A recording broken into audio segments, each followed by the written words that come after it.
Hello दोस्तों, नेस्टेक channel में आप सभी लोगों का स्वागत है। मेरा नाम मोहम्मद नाज़िम अंसारी है और आज का जो हमारा ये वीडियो है वो एक्सेल का ट्यूटोरियल 1 है आपका, जो कि पार्ट 1 है हमारा, जिसके अंदर हम माइक्रोसॉफ्ट ऑफिस एक्सेल के सारे जितना भी निचोड़ है एक्सेल का, जो एडवांस एक्सेल का निचोड़ है वो इसके अंदर हम लोग समझेंगे। ये पार्ट 1 है, इसके और भी पार्ट 2, पार्ट 3, पार्ट 4 पूरा ट्यूटोरियल आएगा। तो वीडियोस के अंदर जो है वो एंड तक बने रहिएगा और सारे ट्यूटोरियल प्रॉपर वे में समझिएगा आप। हमारी डेली वीडियोस आती हैं दोस्तों। तो वीडियो को स्टार्ट करने से पहले यही कहना चाहूँगा कि अभी तक आपने हमारे चैनल को सब्सक्राइब नहीं करा है तो हमारे चैनल को सब्सक्राइब कर दीजिएगा, जिससे आपको नए नए कंटेंट, नए नए ट्यूटोरियल्स मिल सकें। तो चलिए स्टार्ट करते हैं आज का वीडियो। सबसे पहले मैं आपको माइक्रोसॉफ्ट ऑफिस एक्सेल के बारे में थोड़ा सा थ्योरिकली बता दूं कि माइक्रोसॉफ्ट ऑफिस एक्सेल एक ऐसा लोकप्रिय स्प्रेडशीट सिस्टम है आपका। तो इसको स्प्रेडशीट सिस्टम भी कहा जाता है। तो जो मेरे दोस्त देख रहे होंगे तो कहीं अगर स्प्रेडशीट अगर आपको लिखा हुआ मिले तो स्प्रेडशीट का मतलब भी आपका एक्सेल ही है आपका, ठीक है नहीं, जो कि कॉलम और रो के द्वारा जो होता है बना हुआ होता है और इन्हीं कॉलम और रो के अंदर जो होता है वो डाटा को व्यवस्थित कर जो होता है वो रखा जाता है, ठीक है, जिनके अंदर विभिन्न फार्मूलों के माध्यम से डाटा डाला जाता है या फिर सेट करा जाता है। तो इसकी ये छोटी सी व्याख्या थी आपका, तो ईजिली आपको समझ में आ गई होगी कि माइक्रोसॉफ्ट ऑफिस एक्सेल जो है वो माइक्रोसॉफ्ट कंपनी का एक छोटा ऐसा एक सॉफ्टवेयर है, मगर काम बहुत ज़्यादा बड़े बड़े हैं इसके और बहुत बड़ा है सॉफ्टवेयर ये अपने आप में। तो इसलिए हमने इसका एडवांस वर्जन जो है वो चालू करा है और ये बहुत ही लोकप्रिय है और आपके जो होता है जॉब के लिए बहुत ही इंपॉर्टेंट सॉफ्टवेयर है आपका ये, ठीक है दोस्तों। तो इस सीरीज़ को हम लोग चालू करते हैं। बाकी आपसे यही कहेंगे वीडियो को आप अंत तक देखिएगा, चीज़ें आपको आसानी से समझ में आ जाएंगी। तो किसी भी विंडो के अंदर आप काम कर रहे हैं, चाहे वो विंडो 10 है, विंडो 11 है या विंडो 8 है या विंडो 7 है, किसी भी विंडो के अंदर आप काम कर रहे हैं तो आपने एक्सेल को ओपन करने के लिए विंडो के साथ में आपने आर को प्रेस करना है। यहाँ पर आपके पास में एक रन विज़ार्ड ओपन हो जाएगा। रन विज़ार्ड के अंदर आपने क्या टाइप करना है, यहाँ पर आपने कुछ भी चीज़ लिखा हुआ हो वो उसको हटाना है बैक स्पेस से और यहाँ पर क्या लिखना है, आपने एक्सेल लिखना है। जैसे ही एक्सेल लिखेंगे तो यहाँ पर इस तरीके से एक शीट खुल कर आएगी एक्सेल की। तो यहाँ पर हमारे पास में कई सारे ऑप्शन हैं, welcome to Excel, formula tutorial, pivot table tutorial, power query tutorial. तो इन चीज़ों के बारे में हम बात करेंगे बाद में। इसमें सबसे पहले हम ले रहे हैं ब्लैंक वर्कबुक। यहाँ पर हम जैसे ही क्लिक करेंगे तो हमारे पास ये बुक नंबर 1 एक्सेल कर एक ये एक्सेल की शीट खुली आएगी। तो मैंने जैसे आपको बताया इसमें कॉलम और रो होती हैं और ये जितनी भी कॉलम और रो आपको दिखाई दे रही हैं सिर्फ और सिर्फ ये गाइडलाइंस हैं, ये आपके प्रिंट आउट में नहीं आती हैं। एक चीज़ का आप ध्यान रख लीजिएगा। तो सिर्फ ओनली फॉर गाइडलाइंस हैं, इसके अलावा और कुछ नहीं है, ठीक है दोस्तों। तो मैं यहाँ से टैब्स के ऊपर से स्टार्टिंग नहीं करूँगा, मैं कुछ नीचे से स्टार्ट करूँगा। वैसे सब लोग ट्यूटोरियल्स ऊपर की तरफ से पढ़ाते हैं, मैं अपना ट्यूटोरियल नीचे की तरफ से पढ़ाऊँगा क्योंकि मोस्ट इंपॉर्टेंट चीज़ें होती हैं यहाँ से शीट से स्टार्ट। तो अभी होता क्या है, जैसे कि अगर हम लोग MS वर्ड के अंदर काम कर रहे हैं या किसी अदर सॉफ्टवेयर के अंदर काम कर रहे हैं तो एक पेज जब चेंज होता है दूसरे पेज में जाते हैं तो पेज नंबर 2 कहलाता है, मगर यहाँ पे एक्सेल के अंदर ये शीट कहलाती है हमारी। जैसे कि यहाँ पर ये शीट नंबर 1 है हमारी, कोई और शीट एक और ऐड हो जाएगी तो वो शीट नंबर 2 के नाम से आएगी, इस तरीके से, ठीक है दोस्तों। तो वही है आपकी, ये कुछ बार हैं हमारी, इन बार के ऊपर भी हम बाद में बात करेंगे। फिलहाल अभी मैं नीचे की तरफ को एक ही शीट आ रही है आपको दिखाई दे रही होगी, जहाँ पर ये मेरा माउस घूम रहा है लेफ्ट हैंड साइड में। तो यहाँ पर ये शीट नंबर 1 लिखा हुआ आ रहा है, तो मैं इसी के ऊपर ही बात करूँगा। मान लीजिएगा सपोज दैट ऐसा कर लेते हैं कि ये हमारे पास में पेज 1 है। सपोज दैट ये क्या है हमारे पास में, पेज 1 है। मैं यहाँ पर एक लिख देता हूँ, ये पेज 1 है हमारा। यहाँ से भी समझ में आ जाएगा वैसे आपको, शीट नंबर 1 ही है हमारी। अगर मुझे और शीट चाहिए हो तो मैं क्या करूँगा, इसके बराबर में ही एक प्लस का साइन आ रहा है, मैं इस पर क्लिक करूँगा तो यहाँ पर शीट नंबर 2 आ जाएगी, ठीक है। तो शीट नंबर 1 ये वाली थी, शीट नंबर 2 आपकी ये वाली थी। तो इस तरीके से आप शीट्स को जो होते हैं वो ऐड कर सकते हैं और जितनी चाहें उतनी शीट ले सकते हैं आप। एक और शीट ले ली मैंने, एक और शीट ले ली मैंने, यहाँ पर 4 शीट्स ले ली, sheet number 1, sheet number 2, sheet number 3, sheet number 4, ठीक है दोस्तों। अब मैं जो बात करने वाला हूँ मैं इस पर बात नहीं कर रहा था अभी फ़िलहाल। तो यहाँ से अगर आपको शीट्स चाहिए तो शीट्स मिल सकती हैं। मैं फाइनली यहाँ पर इनकी बात कर रहा हूँ कि जैसे शीट नंबर 1 है, मैं इसको रीनेम करना चाहता हूँ शीट को। तो मान लीजिएगा मेरी जो इस शीट नंबर 1 पर है, तो राइट क्लिक करके मैंने इसको रीनेम करा और रीनेम करने के बाद में यहाँ पर मेरे को रीनेम करने का ऑप्शन आ जाएगा, बैक स्पेस दबाऊंगा। यहाँ पर मान लीजिएगा मैं HRA डिपार्टमेंट का कोई काम कर रहा हूँ, तो मैंने इसे शीट नंबर 1 से हटाकर HRA कर दिया। मान लीजिए शीट नंबर 2 पर मेरा काम चल रहा परचेज़ का, तो मैं इस शीट का नाम परचेज़ रख दूँगा, ठीक है दोस्तों। ऐसे ही शीट नंबर 3 पे चलूँगा, तो शीट नंबर 3 पे मान लीजिएगा मेरा चल रहा है सेल्स का काम, तो मैंने सेल्स की शीट बना दी ये वाली। फिर चौथी जो है मेरे पास में मान लीजिए कोई और वर्किंग चल रही है, मान लीजिएगा मेरे पास में बजट का काम चल रहा है इस वाली शीट पर, तो मैंने बजट का रख दिया। तो इस तरीके से क्या हुआ, मैं जिस शीट पर जिस तरीके का काम कर रहा हूँ उस तरीके से मैं उस शीट का नाम रख सकता हूँ, क्योंकि चीज़ों को फाइंड करने में मुझे आसानी होगी, पहली बात। तो अगर मान लीजिएगा शीट को अगर रीनेम करना हो तो आप यहाँ से कर सकते हैं। पहली चीज़ हो जाती है ये वाली, ठीक। मान लीजिए अब हमारे पास में ये 2 दूनी 4 शीट्स आ गई हैं। इसके अलावा और शीट और चाहिए हो तो या तो मैं प्लस के आइकन पर क्लिक कर दूँ, या फिर जब मैं इसके ऊपर राइट क्लिक कर कर शीट के ऊपर, शीट जो बजट नाम की शीट है, मैंने इसके ऊपर राइट क्लिक करा, यहाँ पर एक ऑप्शन आता है रीनेम, मैंने कर लिया था। रीनेम के ऊपर ही एक ऑप्शन आता है सबसे ऊपर, किसके आता है आपका, इंसर्ट का। आप इंसर्ट में जाएंगे, यहाँ पर वर्कशीट का ऑप्शन आता है, आप वर्कशीट पर क्लिक करेंगे और ओके कर देंगे।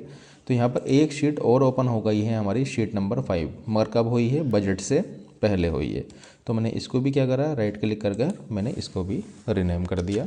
मैंने कोई और डिपार्टमेंट रख दिया है, कोई सा डिपार्टमेंट बचा है हमारे पास में, चलेगा कोई बात नहीं है। मैं कोई और डिपार्टमेंट इसका रख देता हूँ, मान लीजिएगा ये रख दिया मैंने एक्सपेंसेस का सेवरस, मान लीजिएगा इसमें एक्सपेंसेस का काम चल रहा है हमारा, है नहीं।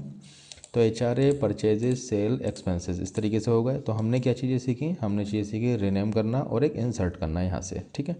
अब मान लीजिएगा ये जो एक्सपेंसेस नाम की जो शीट है हमारी, इस शीट को मैं बजट के आगे रखना चाहता हूँ। तो मैं क्या करूँगा, एक्सपेंसेस पर राइट क्लिक करूँगा और यहाँ पर एक ऑप्शन आता है मूव और कॉपी का, तो मूव और कॉपी पर जाऊँगा। यहाँ पर एक ऑप्शन आता है मूव टू एंड का, तो मूव टू एंड मतलब कि बजट से आगे चला जाएगा, ओके करूँगा। तो ये बजट से एक्सपेंसेस नाम की जो शीट थी वो आगे चली गई। मान लीजिएगा मैं HRA को एक्सपेंसेस के आगे रखना चाहता हूँ, तो मैं राइट क्लिक करूँगा, मूव और कॉपी करूँगा, मूव टू एंड करूँगा और ओके कर दूँगा। तो ये कहाँ चली जाएगी, एक्सपेंसेस से भी आगे चली जाएगी। मान लीजिए मुझे परचेज़ को जो रखना है बजट और एक्सपेंसेस के बीच में रखना है, तो मैं राइट क्लिक करूँगा, मूव और कॉपी करूँगा, बजट और एक्सपेंसेस के बीच में रखना है तो मैं बजट पर क्लिक करूँगा और ओके कर दूँगा, ठीक है। तो इस तरीके से जो है वो मैं इनके आसपास आता रहूँगा, ठीक है। तो जहाँ पर भी मुझे अपनी शीट्स को मूव कराना है मैं अपना मूव करा सकता हूँ इस तरह से, ठीक है। या फिर मान लीजिए परचेज़ को एक्सपेंसेस के बराबर में रखना है, तो राइट क्लिक करके मूव और कॉपी, और यहाँ पर एक्सपेंसेस वाले पार्ट को मैं सेलेक्ट कर लूँगा शीट को और ओके कर दूँगा, तो मैं एक्सपेंसेस के बराबर में पहुँच जाऊँगा। तो इस तरीके से मैं शीट्स को कहीं भी मूव करा सकता हूँ, ठीक है दोस्तों। तो राइट क्लिक करा मैंने, यहाँ पर आपको रीनेम पता लग गया, यहाँ पर आपको इंसर्ट पता लग गया, नए के लिए होता है, आपको मूव और कॉपी पता लग गया, ठीक है दोस्तों। अब चलते हैं हम डिलीट के बारे में। मान लीजिए कोई शीट्स अगर मेरे को डिलीट करनी हो, सपोज दैट मुझे एक्सपेंसेस वाली शीट जो है वो डिलीट करनी है, तो मैं राइट क्लिक करूँगा और यहीं पर ये डिलीट का ऑप्शन आता है, मैं इस पर डिलीट प्रेस कर दूँगा। तो जो शीट थी हमारी एक्सपेंसेस नाम की वो डिलीट हो चुकी है। कंट्रोल के साथ में अगर मैं Z दबाऊं तो वापसी नहीं आएगी। एक चीज़ आप ध्यान रख लीजिएगा, अगर एक्सेल के अंदर किसी भी शीट को अगर आप डिलीट कर देते हैं तो वो वापसी नहीं आती है, इतना क्लियर समझ लीजिएगा आप, ठीक है।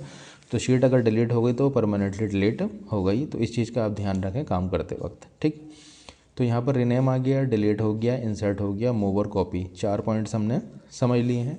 एक ऑप्शन आता है व्यू कोड का, इसको भी हम समझ लेते हैं। व्यू कोड में जैसे ही जाएंगे तो माइक्रोसॉफ्ट ऑफिस एक्सेल को के अंदर अगर कुछ प्रोग्रामिंग हमने अपनी ही कुछ सेटिंग करनी है, मतलब कि विजुअल बेसिक की मदद से, माइक्रोसॉफ्ट विजुअल बेसिक की मदद से कुछ प्रोग्रामिंग करके कुछ फार्मूलाज अगर हम अपने सेट करना चाहते हैं तो वो भी इसमें कोडिंग कर कर हम सेट कर सकते हैं। इसके लिए प्रॉपर क्लासेस जो हैं मेरी आने वाले ट्यूटोरियल्स में आएंगी, इस पर हम भविष्य के अंदर बात कर सकते हैं, ठीक है दोस्तों। तो अभी मैं फ़िलहाल के लिए इस टॉपिक को क्लोज कर रहा हूँ, इस पर मैं वीडियो ज़रूर लगा रहा आपके लिए।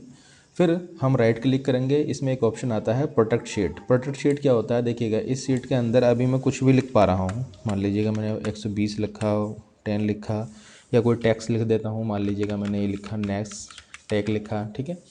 अब मान लीजिएगा मैं इस शीट को प्रोटेक्ट करना चाहता हूँ, सेल्स वाली शीट को, तो मैं क्या करूँगा, राइट क्लिक करूँगा, यहाँ पर प्रोटेक्ट शीट का ऑप्शन आता है, मैंने इस पर क्लिक करा। जैसे मैं क्लिक करूँगा तो मुझे पासवर्ड देगा यहाँ पर डालने के लिए, तो मैंने यहाँ पर पासवर्ड डाला, ठीक है, एंटर करा, फिर री एंटर कराया मैंने, पासवर्ड एंटर कर दिया, ठीक है। तो ये जो सेल्स नाम की जो शीट है हमारी, ये प्रोटेक्ट हो चुकी है। शीट किस तरीके से प्रोटेक्ट हो चुकी है, मान लीजिए मेरे डाटा के अंदर कोई भी चेंजिंग नहीं कर पाएगा। सपोज दैट मैंने जो डाटा लिख रखा अगर मैं उसे डिलीट करना चाहूँ तो ये पहले से ही एरर दिखा देगा कि भैया ये जो डाटा है वो प्रोटेक्ट है ऑलरेडी, ठीक है। और अगर मैं कुछ एडिट करना चाहूँ, कुछ लिखना चाहूँ, तो वो भी यहाँ पर लिख नहीं पाऊँगा।